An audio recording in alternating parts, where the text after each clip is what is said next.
وضربت اور مسلط کر دی گئی یا مار دی گئی علیہم ان پر الذلت والمسکنہ ذلت اور محتاجی۔ بنی اسرائیل کی تاریخ میں کئی بار ذلت آئی ہے۔ سورہ بنی اسرائیل میں دو بڑی بڑی رسوائیاں یا دو بڑی بڑی شکست کا ذکر ہے۔ تاریخ میں ہم دیکھتے ہیں تو کئی بار ایسا ہوا ہے کہ ان کو شکست ہوئی، جیسا حضرت عیسیٰ علیہ السلام کے تقریباً 68 سال بعد شمالی اسرائیل اس پر قبضہ ہوا اور آشوری ریاست جو ہے اس نے قبضہ کیا۔ اسی طریقے سے روم نے بہت تباہی کی اس پر۔ ٹائٹس نے جب حملہ کیا تو اس نے اس حملے میں تقریباً 40,000 یہودیوں کو قتل کیا اور تقریباً اس نے 47 دن ان کا محاصرہ کیے رکھا تھا، اور اس جنگ کے نتیجے میں یہودیوں کو شکست ہوئی اور ٹائٹس کو فتح ہوئی۔ اس نے دوبارہ یروشلم میں تباہی پھیر دی۔ آشوری ریاست انہوں نے بھی اس سے پہلے 722 میں یعنی حضرت عیسیٰ علیہ السلام سے پہلے انہوں نے خوب تباہی کی تھی یہاں پر، اور اس وقت ریاست دو حصوں میں تقسیم تھی۔ یہودی ریاست ایک جنوبی ریاست تھی اور ایک شمالی ریاست تھی۔ شمالی ریاست کو اس وقت بھی اسرائیل کہتے تھے اور جنوبی ریاست کو یہودیہ۔ یہ تقسیم حضرت سلیمان علیہ السلام کی وفات کے فوراً بعد ان کے دو بیٹوں کی وجہ سے ہوئی تھی۔ تو جب ہم ان دونوں ریاستوں کو دیکھتے ہیں تو جنوبی ریاست جو تھی وہ تقریباً دین پر تھی۔ اس جنوبی ریاست کے جو وارث تھے وہ بنیامین اور یہودا کے جو پشت سے ان کی نسل تھی وہ تھے، اور اس ریاست میں زیادہ تر یہی لوگ آباد تھے۔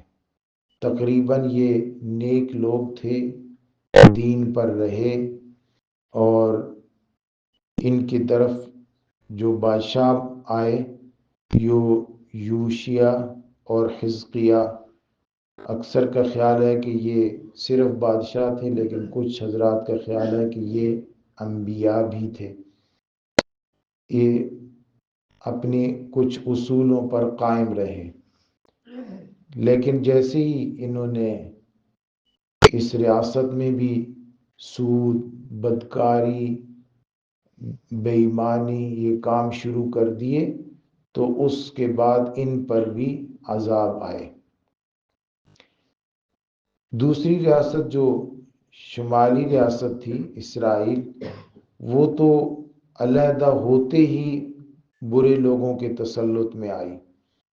اس کا جو دارالخلافہ تھا، کیپٹل، اس کا نام ہی سامریہ کر دیا، اور یہ بت پرست، بچھڑا پرست، سود خور، برے لوگ، آزاد لوگ، اس طریقے سے یہ رہے۔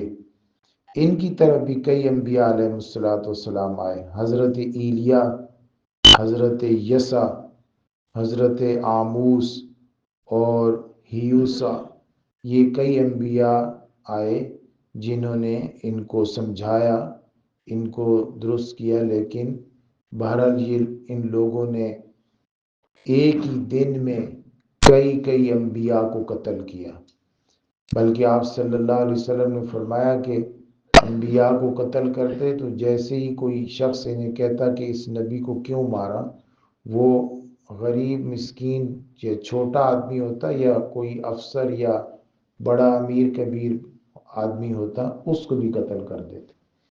تو یہ ان کا طریقہ کار تھا۔ اللہ رب العزت فرماتے ہیں کہ ذالک بأنہم کانوا یکفرون بآیات اللہ، یہ اللہ کا غضب اور اللہ کے غصے کے محتاج اس وجہ سے ہوئی ہے کہ یہ اللہ کی آیات کا انکار کرتے تھے۔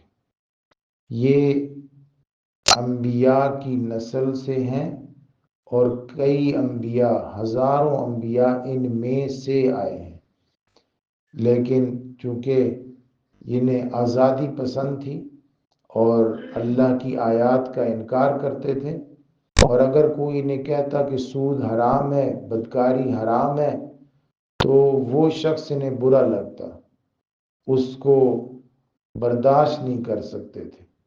جو ان کو سود سے منع کرتا اس کو قتل کر دیتے، جو انہیں بدکاری سے منع کرتا اس کو قتل کر دیتے، آزاد رہنا پسند کرتے تھے۔ یکفرون بآیات اللہ ویقتلون النبیین بغیر الحق، اور انبیاء کو ناحق قتل کرتے۔ انبیاء کا قتل ویسی ناحق ہے، لیکن بغیر حق یہ جو قید ہے، یہ کوئی ایسی قید نہیں ہے کہ کسی نبی کو جائز بھی قتل کرنا جائز بھی ہے، نہیں، ہر نبی کا قتل ناحق ہے۔